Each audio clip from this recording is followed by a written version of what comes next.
Controversies in hypertension are not new. Since the time hypertension was detected, the controversies are present. The controversies surrounding at what level blood pressure is normal, at what level we should treat the patients, what is the level, ideal level we should achieve, how we should monitor the blood pressure, what are the medications which we use in patients with associated disease, what should be the target of blood pressure. These are the various controversies and problems which we face in patients with hypertension. Now my outline of talk will be on hypertension Indian scenario, history of blood pressure measurement, ambulatory blood pressure monitoring, guidelines of hypertension, various guidelines are there. Sorry, what are the similarities and differences, recent trials and special cases in hypertension and chronopharmacology. Hypertension in India. Normally, we say as we get your eye myopia at the age of 40, we see most of the people having hypertension at the age of 40. The prevalence of hypertension in India is almost 30%. There is more in urban areas when compared to the rural areas. In the 50s and in the year 1945 to 1995, there was a much significant increase in blood pressure levels in the Indian population, may be related to lifestyle management. Now, once you have hypertension, it has to be managed and there has to be a reduction in blood pressure. What we see, only 20 to 30% of the people, the blood pressure is under control in Indian population. But this is not surprising. Even in Western population, the number of patients who are compliant with drugs and the blood pressure being controlled is 20% only. Because this is a disease which do not have symptoms. 95% of the individuals with hypertension do not have even a single symptom. That is why people are not worried about the disease. That is why they don't go to doctor regularly, nor they do take medicines regularly.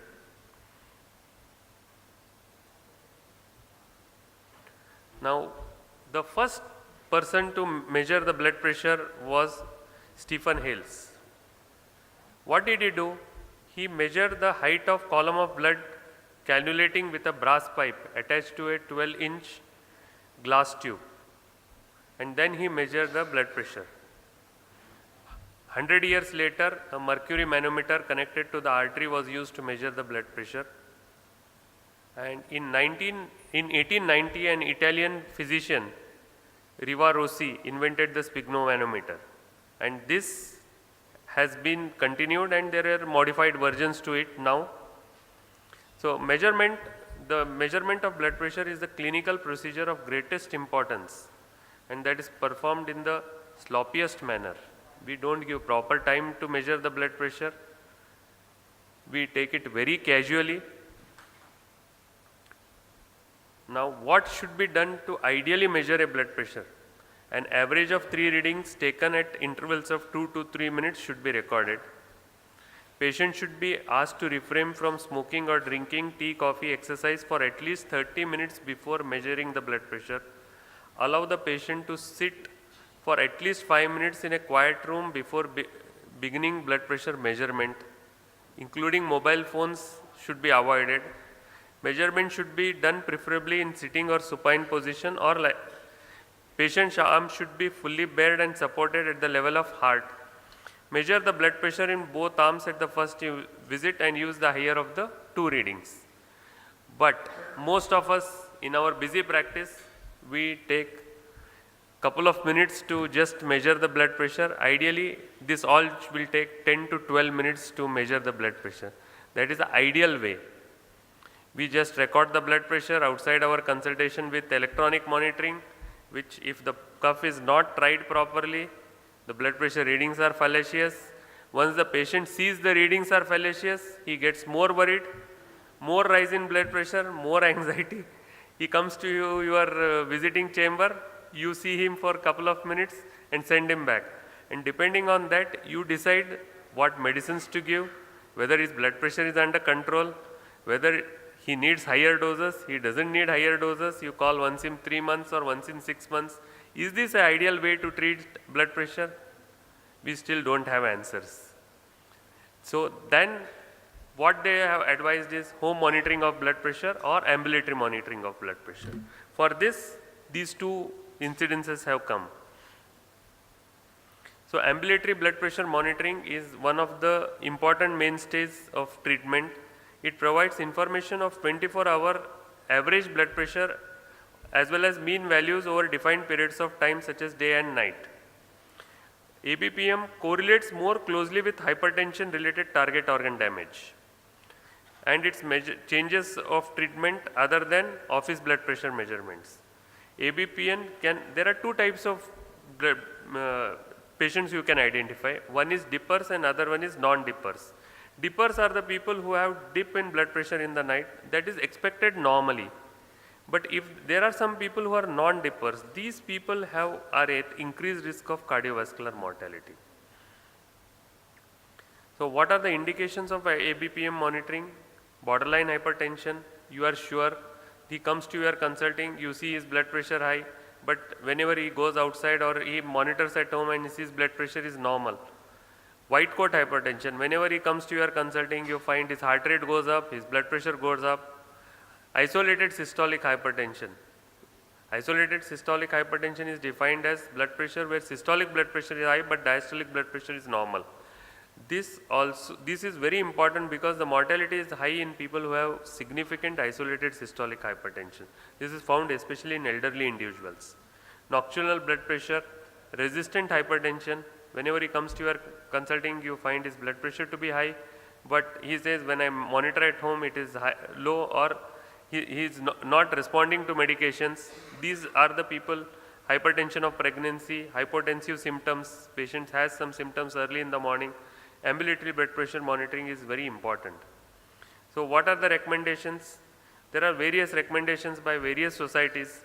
Optimal is 130 by 80 awake, normal is 135 by 85, abnormal is more than 140 by 90.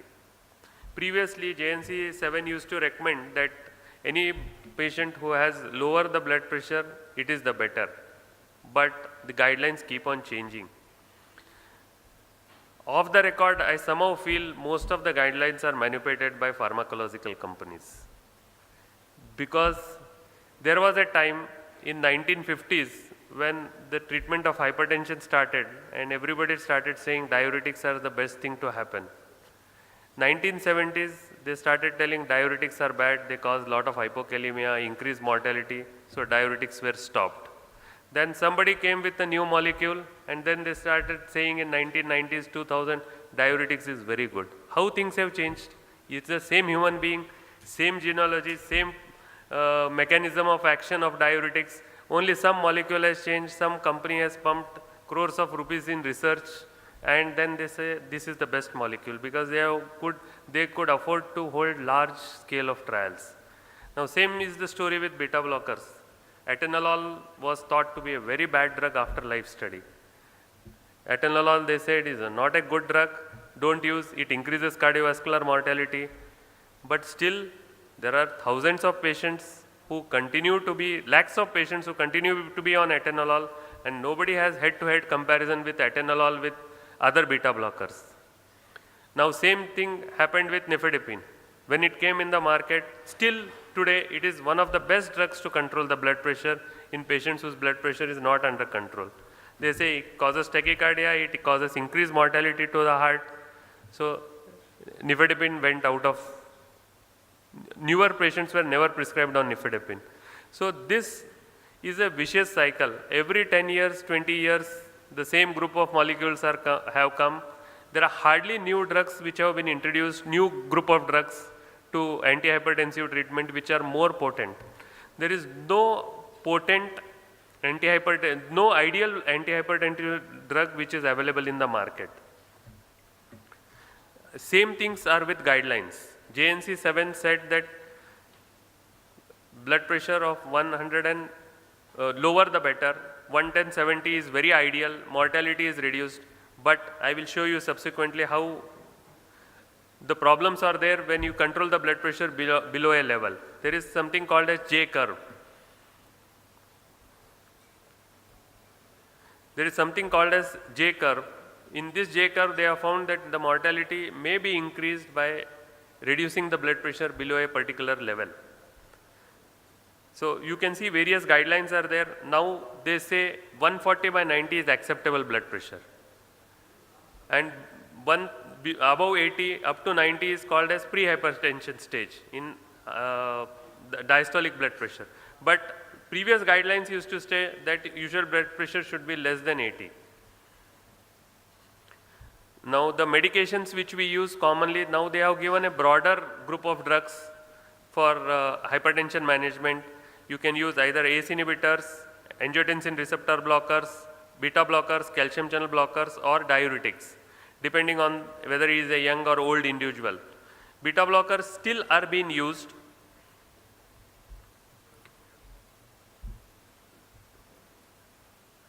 Beta blockers still are being used, but cardioselective beta blockers may be still a better drug of choice. Now, whether we have to use a single drug or a multiple drug, if he is mildly hypertensive, young individual, you can possibly still use a single drug. But if his blood pressure is more than 100, persistently high, he may need a combination of drugs. So, multiple combination of drugs, your target is to bring the blood pressure under control, but not to bring below a particular level. So, multiple drugs are to be used, combination pills have to be used, fixed dose combination pills have to be used.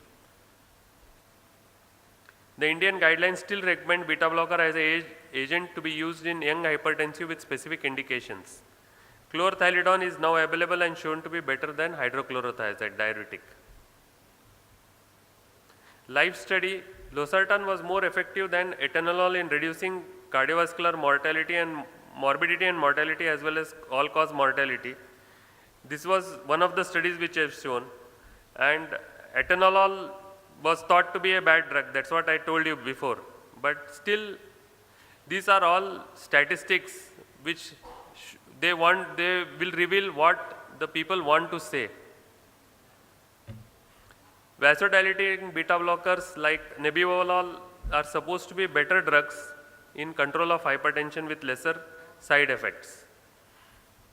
Now recently there was a trial which has come in New England Journal of Medicine, sprint trial, where they have taken people whose blood pressure they have brought it down systolic below 120 and in non-diabetics and systolic below 140, and they have compared these two group of individuals, and primary outcome of myocardial infarction, acute coronary syndrome, stroke, heart failure and cardiovascular death was taken as this thing. People who were on intensive treatment had definitely less incidence of all these events, statistically significant. Number of patients who were needed to reduce one outcome was 61 patients. But what happened next? In patients whose blood pressure was under control, blood pressure less than hypotension was present in more number of individuals who were given intensive treatment compared to people who were giving standard treatment. And this caused more symptoms, hypotensive symptoms to the patient. And overall benefits of more intensive BP lowering was marginally present. But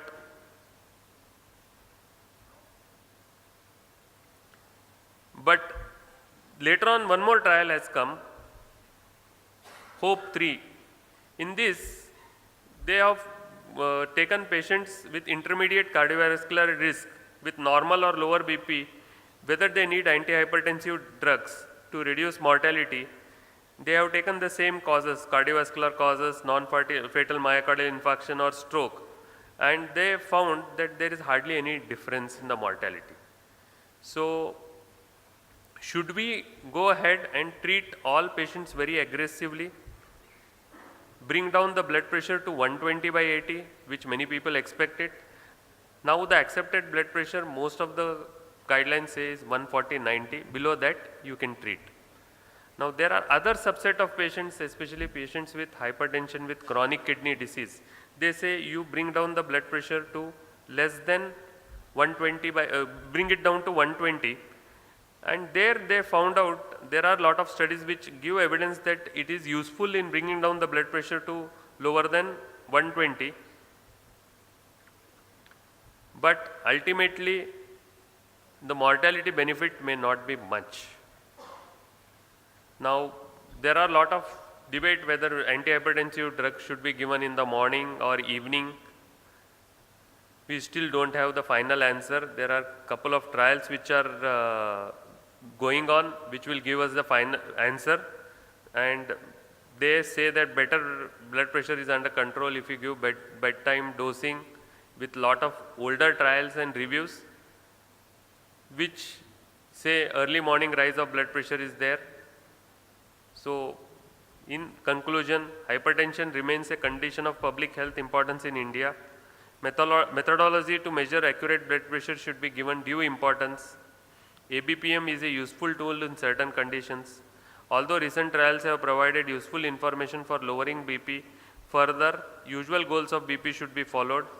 BP goals can be lowered further in some population. Choice of drugs for controlling blood pressure should be individualized. Till more data emerges, evening dose of antihypertensive drugs can be advised.